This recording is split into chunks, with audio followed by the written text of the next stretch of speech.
Hello friends, इस video के अंदर मैं आपके साथ बात करने जा रहा हूँ यस बैंक के अंदर। कुछ जो हमारे व्यूअर्स हैं उन्होंने सवाल किया था, क्योंकि बहुत सारे जो व्यूअर्स हैं हमारे जो यस बैंक के ऊपर मेरी वीडियो पास्ट में भी देखते जा रहे थे, तो वो लोग जानते हैं कि जब रवनीत गिल जी ने प्रोफेशनल अलॉटमेंट की बात की थी तो मैंने कहा था कि ये सब जो है बेमानी है और मुझे इसके ऊपर बिल्कुल रिलायबिलिटी नहीं है।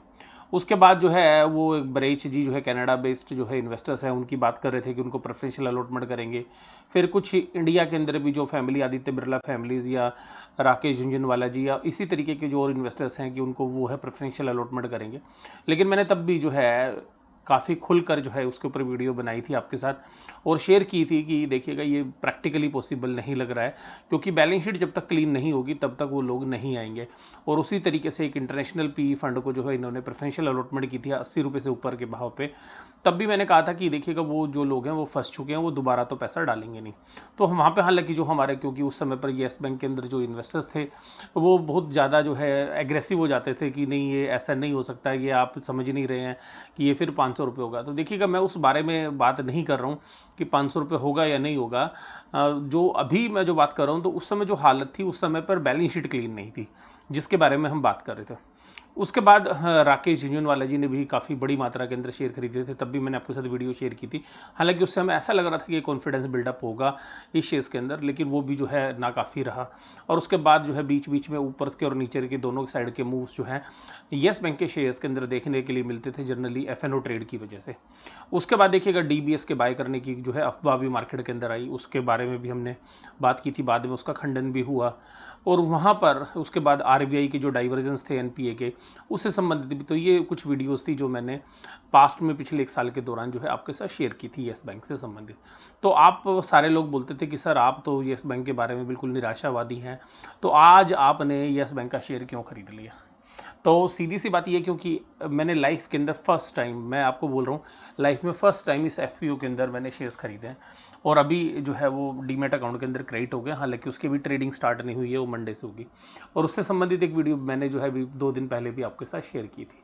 लेकिन फिर भी बहुत सारे जो हमारे व्यूअर्स हैं उनके मन में जो है ख्याल बने रहते हैं, कुछ सवाल बने रहते हैं। तो अब वहाँ पर मोस्टली जो सवाल था, तो वो जो हमारे व्यूअर्स है वो कह रहे हैं सर आप ऐसा जो है फंडामेंटल स्ट्रोंग नहीं है, फंडामेंटल स्ट्रोंग नहीं है, ऐसे शेयर्स आप कैसे खरीद सकते हैं? तो देखिएगा ये तो देखिएगा अपने विवेक पे निर्भर करता है, लेकिन मैं आपको कुछ ग्राउंड्स देता हूँ जिनके बेसिस पे मैंने ये शेयर्स खरीदा था। तो क्योंकि आप मेरे को, वैसे तो मैंने बताया भी था कि मुझे शॉर्ट टर्म्स के गेंस के जो है सबसे अच्छे चांस है, लेकिन मैं आपको फिर जो है सारी चीज़ें सिलसिलेवार तरीके से आपके साथ शेयर करता हूँ। देखिएगा जब ये बैंक की बैलेंस शीट क्लीन नहीं थी, यानी कि जब तक एसबीआई ने नहीं लिया था, और एसबीआई ने वो जो है करीबन 55,000 करोड़ से भी ऊपर के जो एनपीए थे वो राइट ऑफ कर दिया। तो देखिएगा उस राइट ऑफ करने के अंदर एक सबसे खास बात ये हुई कि बैलेंस शीट क्लीन हो गई। बैलेंस शीट क्लीन होने से सबसे खास बात क्या हुआ कि जो पैसा मिल भी सकता है उसमें से कुछ पैसा ऐसा भी होगा जरूर से जरूर जो है रिकवर होगा, चाहे वो आईबीसी के माध्यम से या किसी न किसी तरीके से। लेकिन बैलेंस शीट उन्होंने साफ कर दी।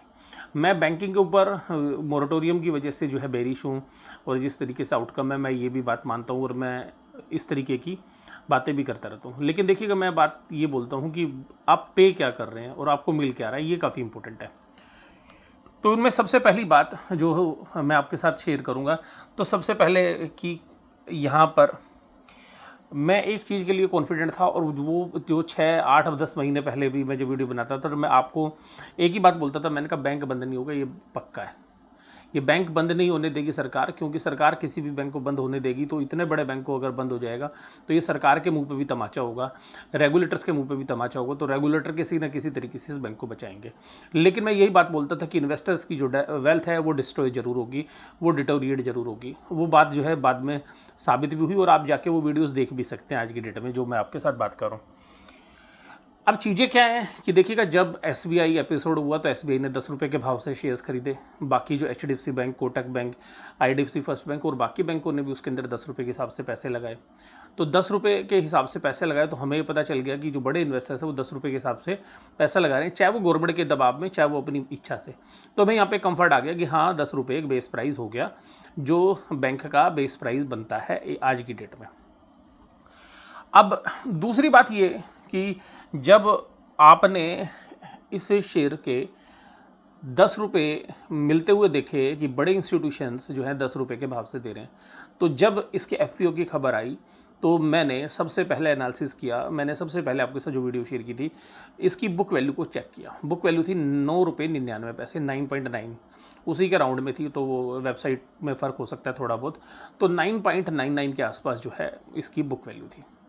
अब यहाँ पे उस बुक वैल्यू का शेयर चल रहा था ₹25। जिस दिन एफबीओ की अनाउंसमेंट हुई, मैं उस दिन की बात आपको कर रहा हूँ। और price to book value 2.5 times आप मान के चलिएगा कि थी।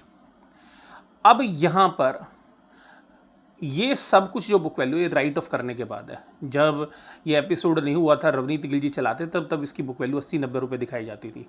तो ध्यान रखना, वो बुक वैल्यू तो यही थी, बस फ़र्क ये था कि अकाउंटिंग एंट्री का फ़र्क था। एंट्री हो गई तो ये बुक वैल्यू आ गई, वो तब भी बुक वैल्यू यही थी, आप अगर, क्योंकि आपने बुक्स में से राइट ऑफ नहीं किया था। अब ₹9.99 की बुक वैल्यू पर अगला शेयर आ रहा है ₹12 में ऐड हो रहा है।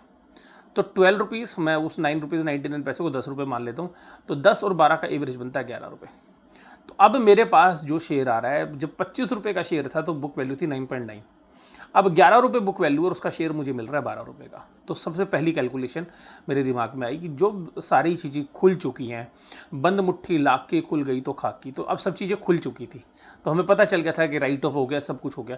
तब तक धुंधलापन था, तो अभी हमें पता था कि यह चीज़ें खुल गई हैं। तो अल्टीमेटली ₹11 की बुक वैल्यू वाला शेयर हमें ₹12 में मिल रहा है। तो ये मैंने सबसे पहले कैलकुलेट किया था। अगर मैंने कहा 13 में भी मिलेगा तो कोई दिक्कत नहीं है। तो हमें ₹12 में वो शेयर मिल गया, वो सबको ₹12 मिला। ध्यान रखिएगा ये बात। कुछ हमारे व्यूअर्स हैं वो कह रहे हैं कि हमारे को शेयर्स नहीं मिले। देखिएगा, आपने टेक्निकल एरर्स होगी, आपने 2 एप्लीकेशन अप्लाई कर दी होंगी एक ही पैन नंबर पे, इसलिए भी जो है यहाँ पे जो आपका कैंसिल हो जाता है, या आपके अकाउंट में जो है पैसा ब्लॉक नहीं हुआ होगा। तीसरी बात ये हो सकती है कि कोई और टेक्निकल एरर्स भी हो सकती है जिसकी वजह से अलॉटमेंट नहीं आई, नहीं तो लगभग सबको अलॉटमेंट इसकी मिली है। अब देखिएगा, जब मैं अलॉटमेंट करने के लगा तो मुझे ये बात पता चल गई थी कि ₹11 का बुक वैल्यू मैं ₹12 पे करूँ, और मार्केट में वैल्यू चल रही है ₹19। मुझे नहीं पता था कि कितना गिरेगा, लेकिन मैंने आपको कह दिया था कि गिरेगा। मैं भी उम्मीद कर रहा था कि ज़्यादा से ज़्यादा ₹15 तक इसकी वैल्यू आएगी, बहुत रेयर केसेस के अंदर, लेकिन उससे भी नीचे चली गई। वो तो बाद में पता चलता है ना, पहले तो नहीं पता चलता। तो फर्स्ट रीज़न था मेरा कि मैंने इसकी फेयर वैल्यूएशन कैलकुलेट करने की कोशिश की, और अगर ₹25 के भाव से और ₹12 का एवरेज करता तो फेयर वैल्यू करीबन ₹18-19 के आसपास आ रही थी। और मैंने अपनी वीडियो में भी बोला था अगर ₹18-19 के आसपास शेयर होगा तो मैं खरीदने की भी सोचूंगा। तो ये पहला रीज़न था कि वैल्यूएशंस के हिसाब से। दूसरी बात थी बैंक की लिक्विडिटी। अगर देखिएगा एफपीओ आया तो बैंक की लिक्विडिटी इंप्रूव हुई या खराब हुई, आप बताइए मुझे। जो बैंक पहले कम पैसे के साथ काम कर रहा था अब ज़्यादा पैसे के साथ काम कर रहा है, उसको 15,000 करोड़ रुपए और मिल गए। और सीधी सी बात यह है कि 15,000 करोड़ रुपए आने से बैंक अपनी फंक्शनिंग को अच्छा कर पाएगा या खराब कर पाएगा, आप खुद सोच के बताइए। तो अल्टीमेटली आप खुद सोचिएगा कि कोई एक सिस्टम के अंदर अगर 15,000 करोड़ रुपए और आ जाते हैं तो बैंक पहले से अच्छे तरीके से काम करेगा, पहले से खराब तरीके से काम करेगा। राइट, मैं नॉर्मल बैंक की बात नहीं कर रहा। जो नॉर्मल बैंक है वो तो करते रहते हैं, जो बड़े जो है स्टेज टाइप के बैंक है, मैं उनकी बात नहीं कर रहा। एचडीएफसी, उनको ज़्यादा फर्क नहीं पड़ता, तो उनके ऊपर क्योंकि उनकी वैल्यूएशन ही अलग तरीके की होती है तो उनको अलग तरीके से ट्रीट किया जाता है। तो देखिएगा यहाँ पे सबसे पहली बात तो मैंने एक बात पता चल गई, भैया थ्रोवे प्राइस पर शेयर है, एफपीओ अनाउंसमेंट के बाद लिक्विडिटी इंप्रूव होगी, तो अल्टीमेटली लिक्विडिटी इंप्रूव होगी। तो ये बात आप भी मानते हैं कि बैंक के पास कैश की मात्रा बढ़ रही थी और एक कॉन्फिडेंस हो रहा है जो डिपॉजिटर्स हैं उनको टाइम पे मैच्योरिटी पे पैसा मिल रहा होगा, या जो सैलरी है स्टाफ को, हो सकता है कि मैं मानता हूं कि ये इस समय क्राइसिस था मॉरेटोरियम की वजह से भी और बैंक के भी जो कोविड की वजह से भी, तो बैंक ने ये सही उपाय सोचा है। और देखिएगा इक्विटी साइज बहुत बड़ा हो गया, मैं इस बात से मना नहीं कर रहा, और मैं फिर कह रहा हूँ कि अभी और भी लिक्विडिटी दोबारा से डाली जा सकती है सिस्टम में 3-4-5 महीने बाद, मैं इस बात से भी मना नहीं कर रहा हूँ क्योंकि इसमें भी डाइल्यूशंस और हो सकते हैं। लेकिन ये सब चीज़ें मैंने कंसिडर कर ली थी पहले। तीसरी बात है रिप्लेसमेंट वैल्यू बैंक।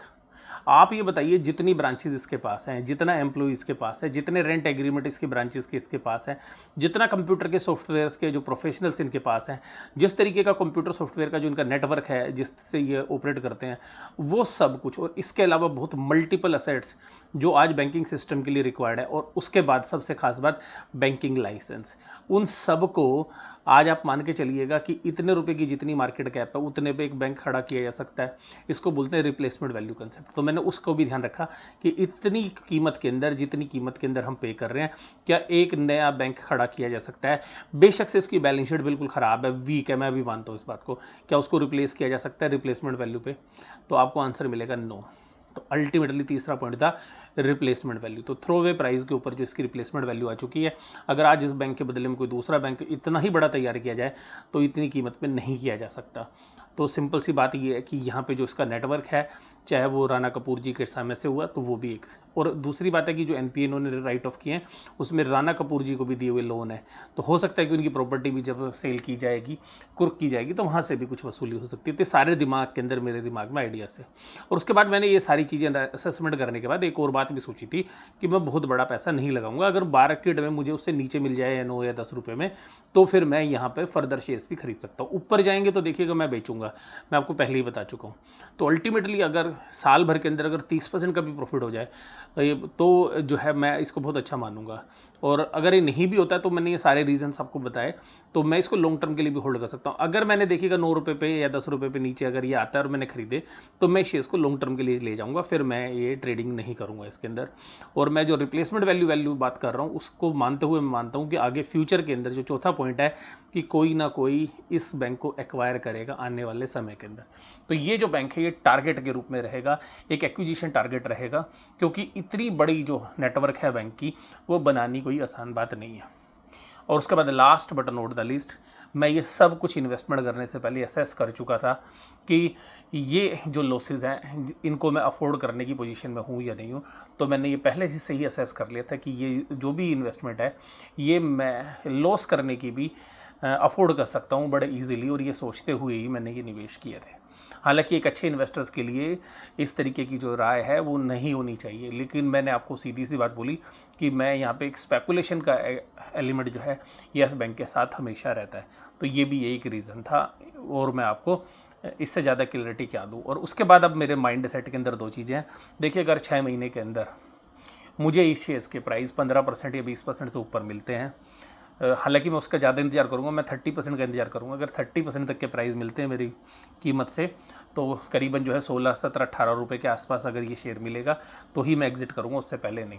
और अगर 6 महीने के अंदर अगर ये प्राइस नहीं मिलते, नीचे के प्राइजेस मिलते, तो मैंने कहा कि और शेयर्स खरीदूंगा और सारे शेयर्स लॉन्ग टर्म के लिए रख दूंगा। या 6 महीने में भी अगर ये 18 या 19 रुपये के प्राइस नहीं मिलते, तो मैं इसको फिर एक लॉन्ग टर्म के लिए निवेश करने जा रहा हूँ। तो मेरी सारी चीज़ें जो है, माइंड सेट जो है पहले से ही क्लियर था। जो चीज़ें आपने मेरे से सवाल के रूप में पूछी उसका जवाब मैंने अपने अंदाजे से, जो मुझे सही लगा, जो मेरा माइंड सेट काम कर रहा था निवेश करते वक्त भी, वो सब मैंने आपके साथ शेयर किया, और पहले भी मैं शेयर करता रहा हूँ। आपको ये वीडियो कैसी लगी जरूर से ज़रूर आप मुझे कमेंट बॉक्स में बताइएगा। वीडियो इसी तरीके से देखते रहिएगा। वीडियो देखने के लिए धन्यवाद। Thank you very much.